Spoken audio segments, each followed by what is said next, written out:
Oi, gente! Estamos começando mais um episódio do Hora Jovem e hoje iremos conversar com a psicóloga Maria Eduarda sobre um assunto muito conhecido por vocês, síndrome do pânico e ansiedade. E você confere tudo na telinha do canal 180.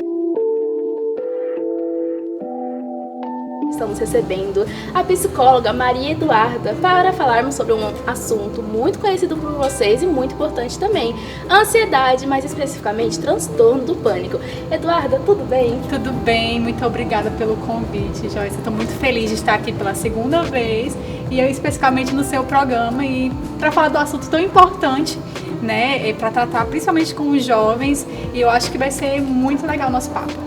Vai sim.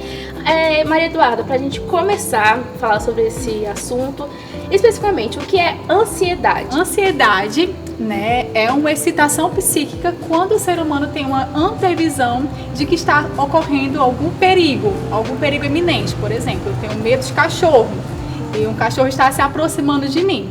Então, o meu corpo ele vai estar se preparando para evitar, né, para a fuga deste perigo. Então, a gente entra em estado de ansiedade. E a gente pode ter essas ansiedades em vários episódios no decorrer do dia. Então, é uma doença? Não.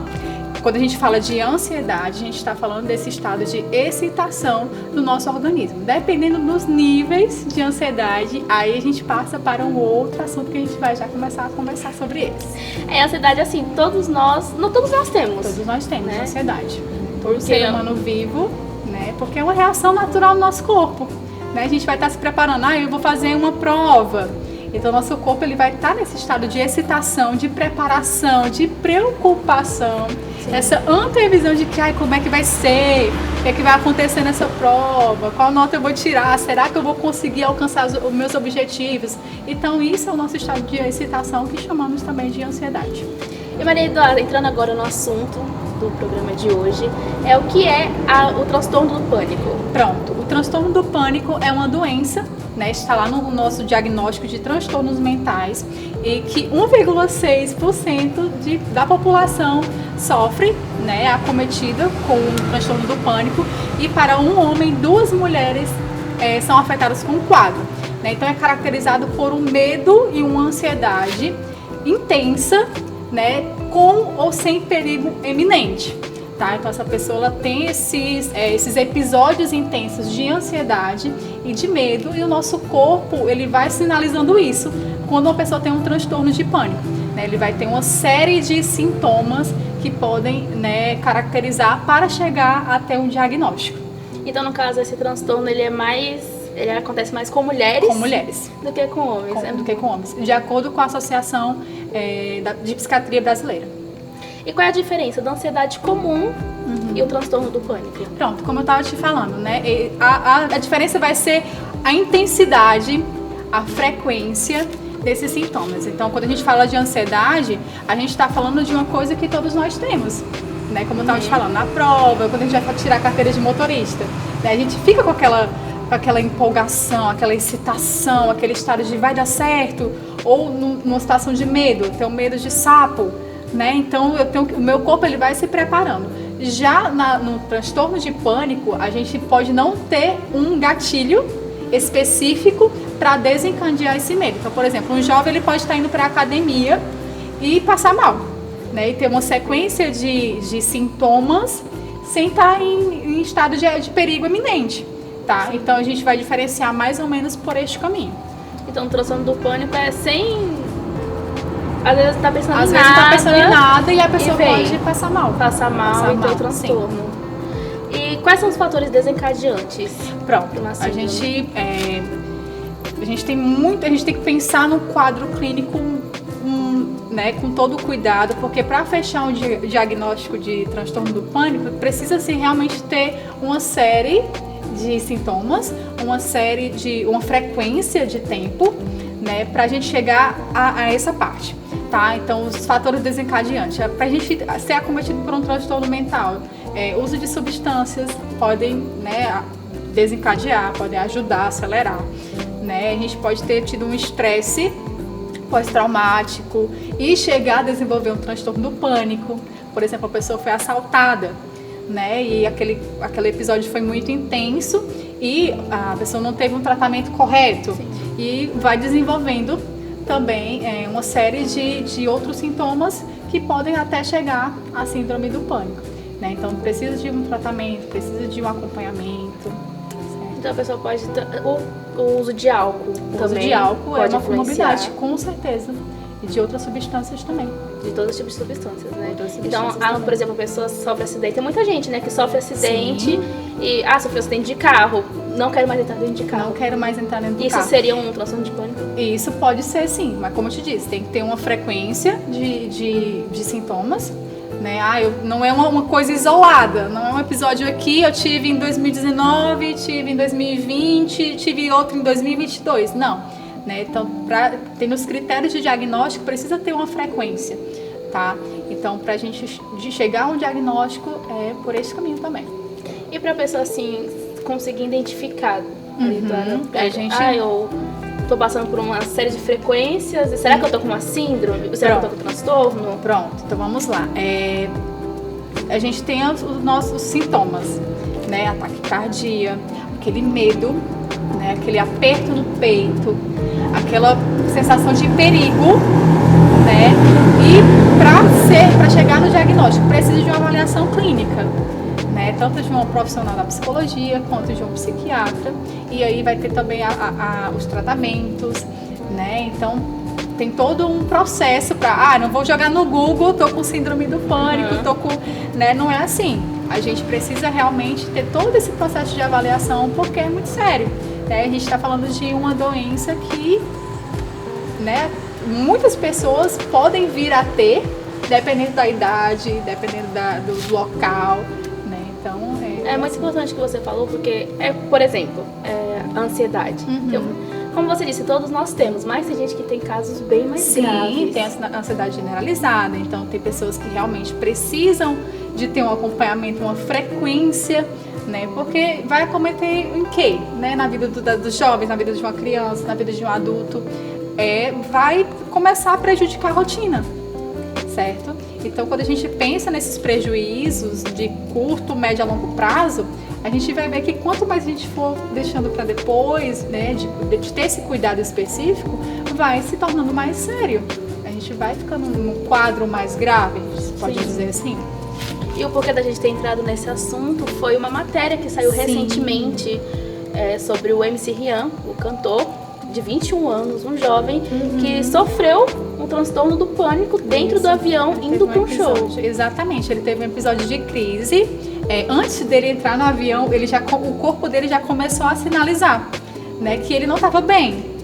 Então esse já é um alerta, né? O corpo ele vai começando, o coração está acelerando, eu estou com sudorese, né? As minhas mãos estão formigando, né? Os meus pés estão formigando. Então já tem essa sensação de o corpo ele vai dando sinais que a gente precisa estar muito atento. Então antes dele entrar no avião, ele estava se sentindo mal no carro. Então no trajeto já estava começando o episódio de crise, né? Então quando ele subiu no avião, ele teve a sensação de que iria morrer, né? Na matéria ele até coloca dessa forma: eu achei que eu fosse morrer, eu achei que tudo ia acabar ali, eu pedi para descer, eu só queria pular do avião.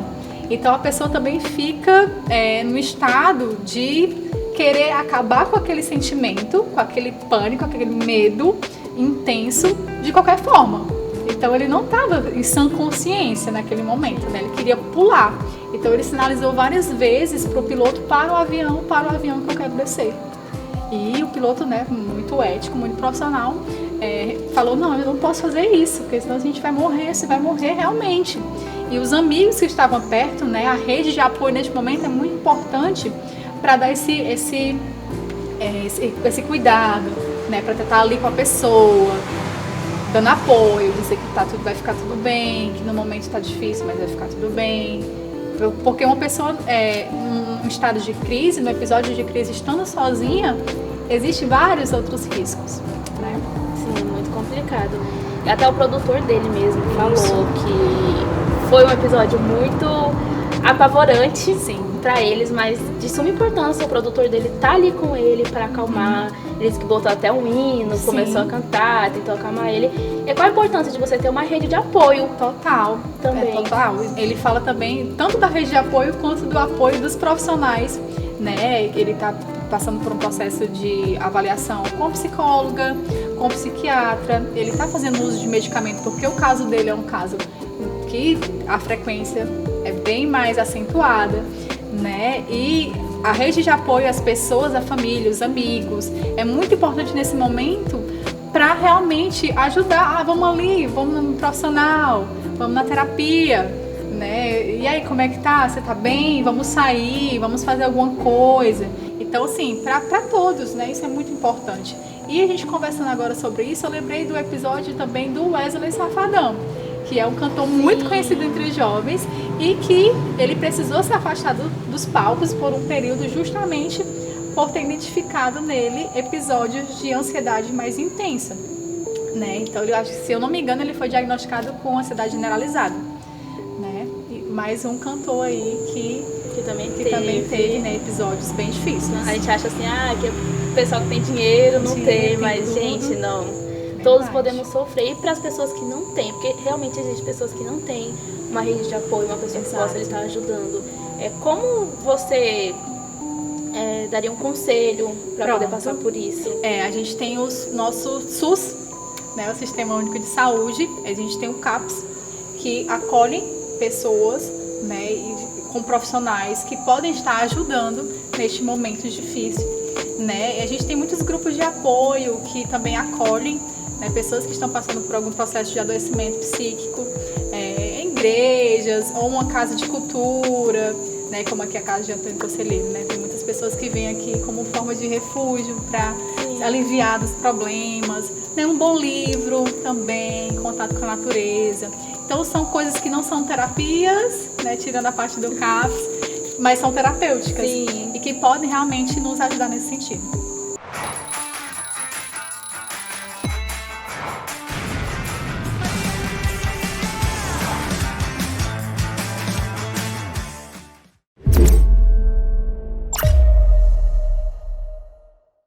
Sertão TV, a nossa TV, sempre perto de você. Eu sou Vanique Belchior e também estou aqui na Sertão TV porque amar e mudar as coisas me interessa mais. Sertão TV, feita para você. De novo, a Brisanet mais uma vez tem os clientes mais satisfeitos do Brasil segundo a Anatel. E é líder em todos os estados pesquisados. A Brisanet agradece a todos que acreditam no nosso trabalho. E pode comemorar também, viu? Afinal, essa conquista também é sua. E de todos que voam com a melhor internet do país. Muito obrigado. Brisanet, o futuro ao seu alcance. Chegamos ao final de mais um ano. Em 2023, tivemos uma jornada incrível. Queremos, assim, relembrar e compartilhar cada passo dado juntos. Nossa história é traduzida em nossos rostos, que ao longo do tempo acumulam diversos aprendizados e experiências. Transformamos as vidas de pessoas que acreditaram neste projeto e depositaram todos os seus esforços e sonhos para juntos conquistarmos a consolidação do nosso negócio. Estabelecemos metas audaciosas, inovamos, crescemos e transformamos todos os desafios em oportunidades. Aprendemos um com os outros e fortalecemos cada vez mais os nossos laços. Que o próximo ano nos reserve ainda mais conquistas, desafios superados e momentos de orgulho. Juntos continuaremos dando passos firmes em direção a um futuro cada vez mais brilhante. Feliz Ano Novo! Obrigado por fazerem parte da nossa história este ano.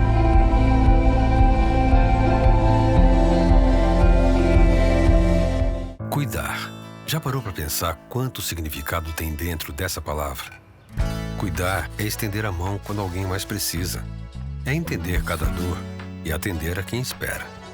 Cuidar é usar toda a nossa energia para avançar na direção do futuro. Cuidar é educar, é transmitir conhecimento e, ao mesmo tempo, esperança. é gerar oportunidades que impulsionam mais do que a economia. Impulsionam sonhos. É proteger e encarar esse desafio. Para o governo do Ceará, cuidar é mais do que uma simples palavra. É um compromisso com o trabalho, com o desenvolvimento, com você. O governo do Ceará reforça este compromisso de trabalhar todos os dias para fazer o Estado avançar e cuidar cada vez melhor de cada cearense. Governo do Estado. Cuidar das pessoas. Avançar o Ceará. Sistema Maior de Comunicação. O orgulho de ser do Ceará.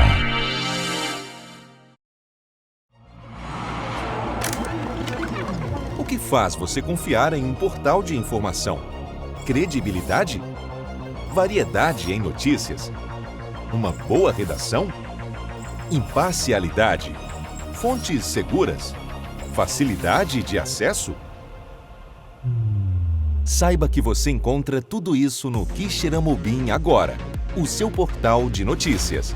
Venha conhecer. Acesse quixeramobimagora.com.br. Você tem uma empresa e quer vender mais? E você quer organizar as finanças? Então o Sebrae é para você. Que deseja melhorar o atendimento, fortalecer a gestão, entrar de vez no mercado digital e impulsionar seus resultados. Seja qual for o seu ramo ou o tamanho da sua empresa, se você quer inovar, se reinventar e expandir o seu negócio, vem para o Sebrae, porque o Sebrae é para você. Chegou o novo PAC do Governo Federal, o maior programa de investimentos do país. E aqui no Ceará, o novo PAC garante qualidade de vida com as obras do Eixão das Águas que vão melhorar a disponibilidade de água no estado. Além da construção do Cinturão das Águas e Ramal do Salgado. Tem ainda melhorias nas rodovias com a duplicação da BR-116 e na ferrovia com a Transnordestina. E mais, milhares de moradias do Minha Casa Minha Vida. O novo PAC é o Brasil no rumo certo. Brasil, União e Reconstrução. Governo Federal. Olá, lhe apresento o Sr. José. Ele assumiu a empresa da família no ramo de mercearia e, assim como seu avô e seu pai, se acostumou a fazer quase tudo sozinho e perdeu o controle. Mas ele não tinha tempo de criar novas ideias para expandir seu negócio e controlar o dinheiro. Foi aí que o Sr. Tito apresentou a assessoria que estava recebendo de seu escritório de contabilidade, a Sisticom. Tito disse que a Sisticom descobriu uma forma para diminuir sua carga tributária. Agora ele estava pagando menos impostos e tudo dentro da lei, além de controlar gastos e contas. Então José procurou logo a Sisticom e fechou seu contrato. Agora ele tem mais tempo para estar com a família e buscar novas ideias para o seu negócio. Faça como José, vem para a Sisticom, conheça nossos planos e tenha a melhor assessoria da região.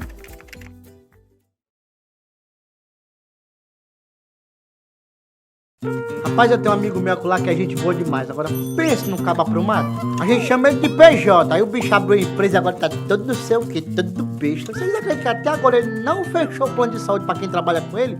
Tô vendo a hora o povo, ó, pegar o beco. Poxa, como é que pode, homem? Eu falei pra ele, homem, sem saúde, ninguém vai pra frente, não. Eu disse, abre o olho, chega junto, cuida na Unimed Ceará. É doido, é o pulo do gato. E você, vai ficar parado aí ou vai fechar com o melhor plano de saúde para quem mora no interior? Com a Unimed Ceará, o plano empresa vale a partir de uma vida. E se você é microempreendedor individual, o famoso MEI também tá valendo. É facinho, facinho. Procure um representante de vendas aí na sua região e conheça os valores diferenciados. Unimed Ceará, cuidar de você, esse é o plano.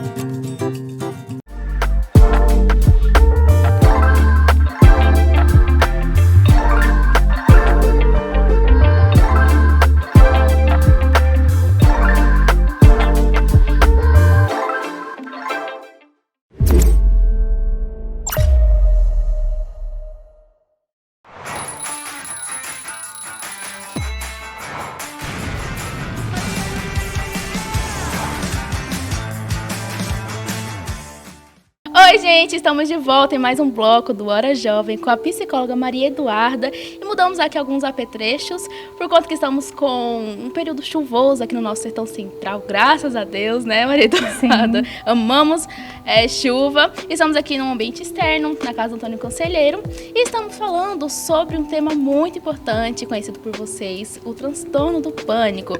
Maria Eduarda, continuando nosso papo, como o transtorno do pânico ele pode afetar o cotidiano e a vida dos jovens? Acho que é um impacto muito grande, né, no cotidiano dos nossos jovens, porque a nossa rotina fica prejudicada, né? Então, se eu tenho episódios de crises, eu posso ter essas crises a qualquer momento.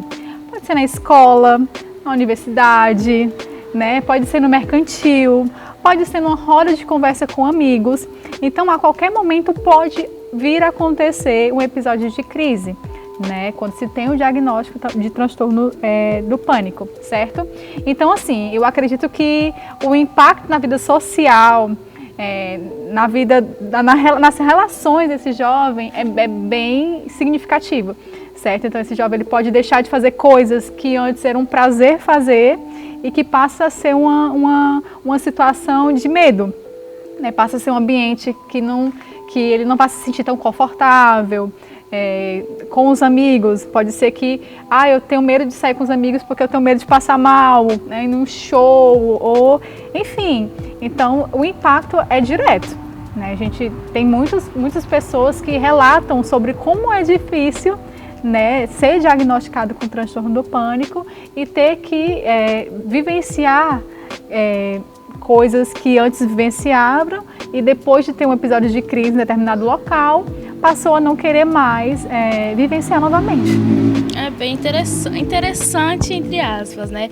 Mas é porque a pessoa vivia normalmente, depois Sim. começa a ter medo de andar estar em público, Exato. ambientes com muitas pessoas. Sim, inclusive é um amigo meu aqui da cidade, né? Não vou citar nomes pela ética, mas ele me relatou de que quando ele chegava na academia, ele não conseguia permanecer. Né? Então, a academia é um ambiente que você está ali para ter uma vida mais saudável, né? Esteticamente, para ter um corpo mais bonito. Né? Então, ele chegava num ambiente que era muito legal para ele e ele começava a ter sintomas da crise. Né? Então, o coração estava muito acelerado, ele começava a suar frio, ter calafrio, ter formigamento, né? E aquela sensação de que iria morrer a qualquer momento. Você acabou de falar sobre sintomas, né? E quais seriam os sintomas mais comuns? Pronto, a taquicardia é um dos principais, né? Mas todos esses outros que eu citei, eles estão associados. Então, a pessoa ela pode ter formigamento, a pessoa ela pode ter sensação de falta de ar, ela pode ter essa sensação de morte, né? E sudorese, tremores, tá? E a gente tem uma série de sintomas. Né? Bom, pra gente continuar falando sobre esse assunto, vamos fazer uma pequena dinâmica. Vamos para mitos e verdades sobre o transtorno do pânico. Ok, vamos lá. Vamos para a primeira, Maria Eduarda. Certo. Verdadeiro ou falso? Okay. É comum que as pessoas com síndrome do pânico sintam que estão tendo ataque cardíaco durante o episódio? Com certeza. Pela taquicardia mesmo, né? O coração ele vai estar ali bem acelerado. Então as pessoas podem confundir, né, com um ataque cardíaco mesmo, né? E quando a gente vai fazer um processo de avaliação para uma pessoa que está tendo um AVC, no caso, né, a gente tem toda aquela movimento do braço, se você não consegue permanecer com o braço levantado, o sorriso, né, essa pessoa sorri só com meia boca. Então tem esse processo de avaliação física, né? Mas a síndrome o transtorno do pânico, aliás, a gente tem essa sensação de que está morrendo, né? Esse ar que falta, sufocando. Né? Então, sim, é muito comum as pessoas confundirem o transtorno do pânico com um ataque cardíaco, por exemplo. Vamos para a segunda pergunta. Verdadeiro ou falso? A medicação é sempre necessária no tratamento da síndrome do pânico? Falso. A medicação é necessária em alguns casos específicos, né? Então precisa de um processo de avaliação. Então, como que se consiste o tratamento? Com psicoterapia e com psiquiatras, né? Em conjunto, é multiprofissional. E outras coisas que você pode estar fazendo para melhorar o quadro, né? Que é atividade, alimentação, rotina do sono, mas nem sempre as medicações são prescritas, né? Precisa desse processo de avaliação para entender o quadro de como que a pessoa está, o nível do impacto na vida desse sujeito, para saber se vai ser necessário uma medicação ou não. E tem que ser prescrita por um médico ou um psiquiatra. Até muitas pessoas acham, né, que precisa de uma medicação. Tem ansiedade, tem muitas pessoas episódios de depressão, síndrome do, transtorno do pânico, perdão. E muitas pessoas, Joyce, fazem o uso de medicação de forma livre, avulsa, né? não... Então, assim, não é indicado. Precisa de uma avaliação para qualquer medicamento, precisa de uma avaliação médica. Daí, psicólogo não prescreve medicações para os seus pacientes, clientes, tá? Então, precisa realmente de um aval médico para isso. Certo. Você até falou a questão da educação física, da saúde. Quão importante é a sua rotina, né? Porque não é apenas você ir no psicólogo e você trabalha ali, não faz a sua rotina, não se alimenta direito, não faz um esporte. Como isso é tão importante? Demais, demais. Assim, eu sempre falo para as pessoas que eu atendo que a sessão não acaba nos 50 minutos, né? Vai além. Então, o que tu coloca em prática na tua vida vai estar te ajudando nesses casos.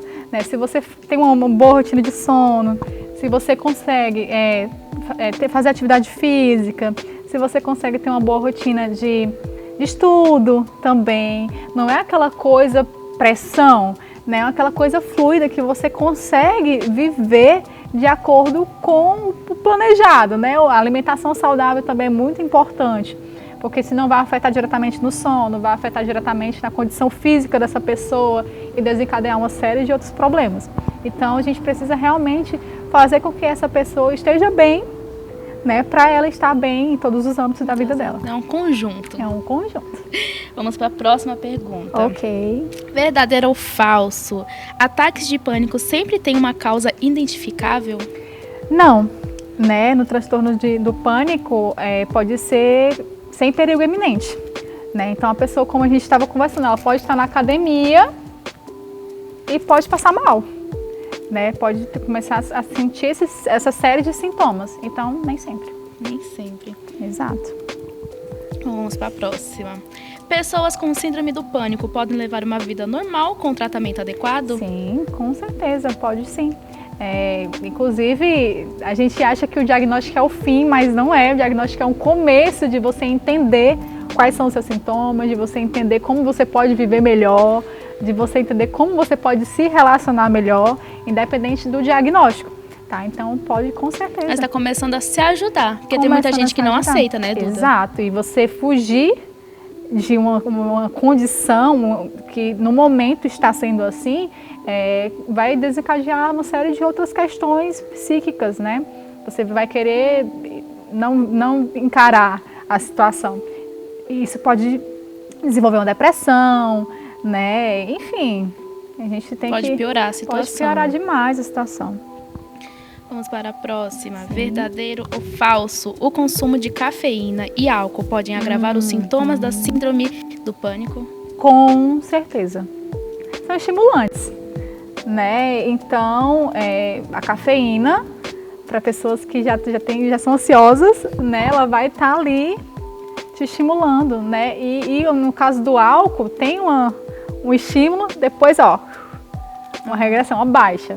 Né? Então, pode sim até intensificar mais ainda uma crise, certo? Então, a gente tem que ter muito cuidado com o consumo desses dois itens aí que está no nosso cotidiano, principalmente, né? para quem está no tratamento. Com certeza. E o uso de medicamento com álcool, a gente sabe que não combina. Então, você também pode estar verificando se a cafeína ela vai estar... se ela pode atrapalhar a questão do medicamento, né? Porque tem alguns medicamentos que têm cafeína, certo? Mas é uma coisa que precisa realmente ser avaliada. Certo. Vamos para a próxima. Verdadeiro ou falso? Pessoas com síndrome do pânico são mais propensas a desenvolver outras condições de saúde mental? Com certeza, como a gente já havia falado, né? Pode sim desenvolver uma depressão, né? Enfim, uma série de problemas. Então, precisa realmente de um tratamento adequado. Se no caso ele não identificar, não procurar uma ajuda durante a sua síndrome, seu transtorno do pânico, pode se agravar e vir a piorar a situação. Com certeza, e pode desencadear uma série de outros transtornos mentais. Né? E vamos para a última. Ok. Verdadeiro ou falso? É possível prever e evitar todos os ataques de pânico? De forma alguma. Não tem como evitar.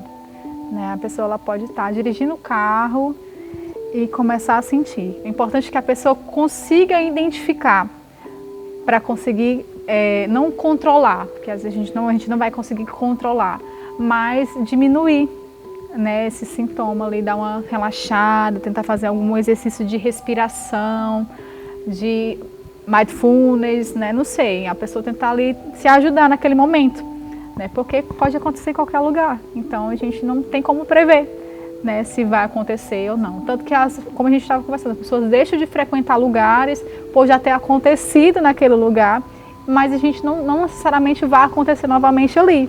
Pode acontecer em outro ambiente. Né? Então, é mais ou menos isso. E, Duda, para a gente entrar assim, nesse assunto dos jovens, tem jovens que têm muito acesso à informação, temos a internet aí com uma vastas informações, mas também temos aqueles pré-adolescentes, por exemplo, que têm entre 11, 12, 13 anos, para eles identificarem que está sentindo. Como é mais difícil? Não, na verdade, os sintomas, dependendo da idade, são esses. Né? Mas assim, os pais precisam estar muito atentos. Porque um adolescente, né, mesmo que ele tenha muito acesso à informação, ele pode deixar passar, pode deixar para lá e precisa de um tratamento, né? Precisa desse olhar atento, desse cuidado. Então, é possível que esse jovem esteja sentindo todos esses sintomas, né, e que chegue aos pais, né, para pedir uma ajuda necessária, os pais têm que estar muito atentos aos filhos nesse sentido, né, porque um jovem pode estar passando por isso e pode estar escondendo, pode estar fugindo, pode estar não querendo que as outras pessoas saibam porque é vergonhoso, eu estou aqui, um jovem da minha idade, você é tão nova, está passando por isso, né, então a gente tem que realmente quebrar esse tabu e também falar sobre saúde mental, porque saúde mental é importante independente da idade. E né? querendo ou não, hoje em dia é comum. Sim. É comum, e principalmente pós-pandemia. Pós-pandemia, a gente como a pandemia esquece, gravou. Né? A gente esquece que a gente passou por um período pandêmico que intensificou muito e que fez a gente enxergar muitos sintomas, né? E foi muito intenso, né, essa pandemia, mas nosso poder de resiliência faz a gente esquecer que foi um dia desse, né? Mas que muitas pessoas ainda estão enfrentando sintomas de algum transtorno mental que começaram a perceber no momento de isolamento social, né? No momento que eles não podiam estar socializando com as outras pessoas. Então, a gente precisa estar muito atento para nós mesmos nesse sentido. E os pais também muito atentos aos jovens. E aos jovens, se você vê outro jovem sofrendo, né, passando por episódio de crise, busca ajuda, fala com a família, né, fala com o professor, fala com um amigo, com o tio. O importante é que essa pessoa fique bem, independente, né? Tem que falar. Importante é falar. Até pós-pandemia, foi um assunto que as pessoas começaram a falar com mais normalidade sobre doenças mentais, sobre suas próprias doenças mentais, né? Que a gente pessoas começaram a frequentar mais o psicólogo, a procurar mais ajuda. Até um dia desse, o CAPS, que é um lugar tão bom de acolhimento, era visto como lugar de loucos, né? Então, esse termo é muito pesado.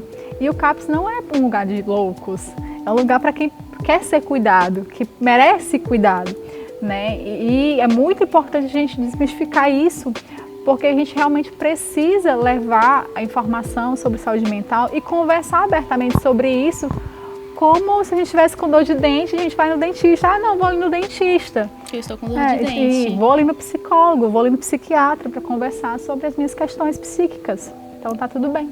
Você falou até uma parte muito importante, porque antigamente as pessoas falavam que é doença de louco, é coisa de louco, mas não é, é normal. E muito frequente, principalmente por todas as coisas que você passa na sua vida, pós-pandemia. Então é algo que se tornou frequente. Estamos sujeitos, todos né, sujeitos. a passar por isso. Ninguém quer. Não vou falar assim, não vou romantizar, dizer que é lindo ter um transtorno mental, que é fácil, que o tratamento é maravilhoso, que não é. Tem sim seus desafios, o tratamento necessita muito engajamento, muita responsabilidade, e que as pessoas não querem passar por isso. Mas se elas estão passando, né, acolher essa situação, esse episódio e tentar mudar. tentar melhorar de forma significativamente, né? Aos pouquinhos você vai conseguindo administrar todas as questões, né? Ou parte delas. Sim, é muito importante ter empatia também. Sim, ver o lado do outro, do amigo. Com certeza. De alguém da família que a gente vê que não está passando por uma situação muito boa, pode estar tendo um transtorno do pânico também. Exato. E a gente poder ajudar, né? Porque às vezes a pessoa só precisa de um estímulo. Com certeza, a rede de apoio está aí para isso. A gente precisa realmente ser essa rede de apoio, né? Ter esse olhar atento realmente para as pessoas que sofrem de alguma forma. Maria Eduarda, para a gente finalizar aqui sobre esse assunto, qual a sua mensagem para os jovens que ou passam por essa situação ou conhecem alguém que está passando por isso? Como ele pode não identificar, mas procurar ajuda, conseguir se ajudar? Falar. Né? A cura pela fala, existe muito isso. A gente precisa realmente estar atento a nós, principalmente, e ao outro. Né? Às vezes a gente passa por uma árvore que está ali há muitos anos e a gente nunca viu. E aí de repente a gente consegue enxergá-la e assim a gente com os outros. Né? Às vezes a gente está ali, a pessoa está sofrendo há um tempão, está precisando de ajuda, de apoio, e a gente não observa, a gente não para ouvir, não para analisar, não para avaliar, né? E se a gente fizer isso, acho que a gente vai conseguir ajudar muita gente e se ajudar também. E em relação aos jovens, né, falem, busquem ajuda. Não tenho condições financeiras para pagar uma terapia, para buscar um psiquiatra particular. Temos o CAPS, temos o SUS, temos os médicos nas unidades básicas, né? Então o importante é você não estagnar, o importante é você buscar ajuda e que os pais estejam muito atentos, né, aos nossos jovens, nossos adolescentes, né, e que seja realmente essa rede de apoio. Sim. Bom, Duda, muito obrigada pela sua participação. Foi um assunto muito importante, que não é muito discutido, mas é de suma importância a gente trazer aqui informação, né? Por mais que tenha na internet, mas a gente trazer informação. E muito obrigada pela sua participação. Eu que agradeço, estou muito feliz de ter participado com você. E até o próximo. Até o próximo, gente. Esse foi mais um Hora Jovem e aguardo vocês no próximo. Tchau, tchau. Tchau.